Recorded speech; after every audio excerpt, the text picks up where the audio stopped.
हर हर महादेव। आइए एक बार की घटना है, आप सभी के साथ शेयर करती हूँ। साहेब भैया बुक में लिखे हुए हैं इस घटना को। एक बार नीलम दीदी को चूड़ी पहनना था। उस समय छठ पूजा का उसी दिन का छठ पूजा की ही समय की बात है, पहले छठ पूजा की पहले की बात है। छठ पूजा का ही महीना चल रहा था और दीदी चूड़ी पहनने के लिए मन में मतलब उनका भाव आ रहा था कि चूड़ी पहनना है, छठ पूजा आ गया। ऐसे विचार दीदी के मन में चल रहा था। अचानक दीदी के उस समय परिस्थिति थोड़ा डाउन थी। बच्चे लोग छोटे छोटे थे, सारे बच्चे, और आमदनी का पहले तो उतना खास पेमेंट था नहीं किसी का। उसी तरह से चल रहा था, लेकिन मन में एक भाव आ रहा था, मन में एक विचार आ रहा था कि चूड़ी पहनना है, छठ पूजा आ गया। ऐसे ही दीदी के विचार चल रहा था। अचानक कहाँ से चूड़ीहारिन एक आई। उसको कोई पहले नहीं देखा था, उस चूड़ीहारिन को। आके चूड़ी चूड़ी चिल्ला रही है, चूड़ी ले लो, चूड़ी ले लो। अचानक दीदी को आवाज़ सुनाई दिया। दीदी बोली शायद चूड़ीहार आई है। आके बोल रही है चूड़ी पहन लो। तो दीदी बोली कि नहीं, चूड़ी नहीं पहनूंगी। फिर दीदी अपनी दृष्टि से देखने लगी चूड़ी की तरफ। बोली कि बहुत अच्छी अच्छी चूड़ी लाई हूँ, आप चूड़ी ले लो ना। दीदी बोली अभी पैसे नहीं हैं। बोली कोई बात नहीं, पहले पसंद तो करो। इतना कहते कहते चूड़ीहारिन अपने जो दौरा रखी थी नीचे रख दी और एक से एक चूड़ी दौरा में से निकाल निकाल दिखाने लगी। दीदी बोली रहने दीजिए, बाद में आइएगा तो हम ले लेंगे। चूड़ीहारिन बोल रही है ले लो ना, मैं छठ पूजा के बाद आऊँगी तो मुझे पैसा दे देना।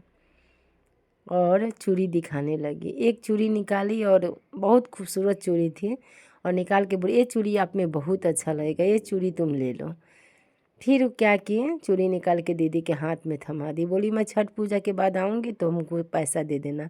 पैसे के लिए संकोच कर रही हो, चूड़ीहारिन बोल रही है। फिर दीदी से पूछी कि साहेब भैया के बारे में कि वो कहाँ है, तो बोले कि वो तो नहीं है। बोला कि आपका पूजा घर कहाँ है, तो बोले कि आइए ना आपको दिखाती हूँ। फिर अंदर ले गई दीदी पूजा घर उनको दिखाने के लिए। वो दरवाजे से ही पूजा घर को ऐसे झांक के देख ली और देख के तुरंत लौट के आ गई। बोली कि ठीक है मैं चलती हूँ। बोली कि बैठिए ना, तो नहीं मेरे को और जगह जाना है, और तुरंत तो चूड़ी देकर चली गई।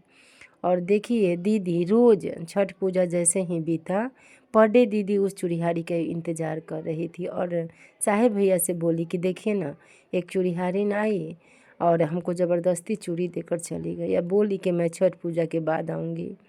आज कितना साल, अभी के डेट में मैं बता रही हूँ कि कितना साल बीत चुका, 40 साल बीत गया होगा, लेकिन आज तक वो चूड़ीहारिन किसी को नज़र नहीं आई, ना कोई देखा उसको।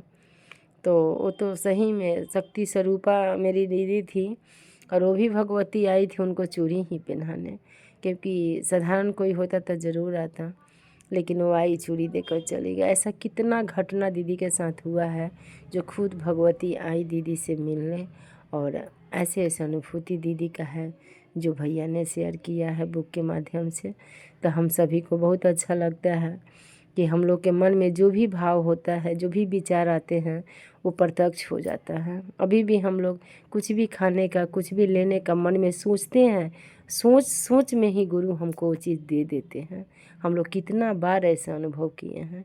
तो देखिए इसी से आप सभी से शेयर कर दी हूँ कि दीदी के मन में भी एक विचार आया था चूड़ी पहनना है, और खुद कहाँ से पैसा भी नहीं था, और चूड़ीहारिन आई, चूड़ी पहनाई और चली भी गई। तो मेरे गुरु ऐसे हैं। आप लोग मन से मान के देखिए मेरे गुरु को, दिल से मान लीजिए कि महादेव आज इसी क्षण से मैं आपको अपना गुरु मानती हूँ। और देखिए चमत्कार मेरे गुरु का, गुरु हमारे क्या नहीं करते, हमारे सोच से भी ज़्यादा मेरे गुरु देते हैं। मेरे गुरु ऐसे हैं। बस मन से, दिल से, भाव से उनको याद करिए। इसमें कुछ नियम नहीं है, कुछ बंधन नहीं है, कुछ छोड़ना नहीं है, कुछ पकड़ना नहीं है। बस मन से गुरु को याद करना है। हे शिव आप मेरे गुरु हो। हमारे सोच सोच में ही गुरु हमें सब कुछ दे देंगे। चलिए इतना कहते हुए आप सभी गुरु भाई बहन को प्रणाम करते हुए अपनी वाणी महादेव गुरु के चरणों में कुछ क्षण के लिए विराम करती हूँ। वीडियो अच्छे लगे तो लाइक कीजिएगा। आप लोग लाइक नहीं करते हो, इस चीज़ से मुझे थोड़ा लगता है, पता नहीं बाबा को भी लगता होगा, गुरु को भी, क्योंकि अच्छी चीज़ अगर अच्छा लगे तो लाइक कर देने में, एक बटन टिप देने में क्या आ जाता है आपका, उससे आपका कोई पैसा लग रहा है। लेकिन देख करके इग्नोर करना ये अच्छी बात नहीं है, क्योंकि एक गुरु की चर्चा है, आपके महादेव गुरु की चर्चा है, मेरे भोलेनाथ गुरु की चर्चा है, मेरे शिव गुरु की चर्चा है। सुनिए तो उसको लाइक कर दीजिए, अगर अपने हैं उनको शेयर भी कर सकते हैं, कमेंट में हर हर महादेव लिख दीजिए, और चैनल पर नए हो तो चैनल को सब्सक्राइब कर दीजिए। चलिए इतना कहते हुए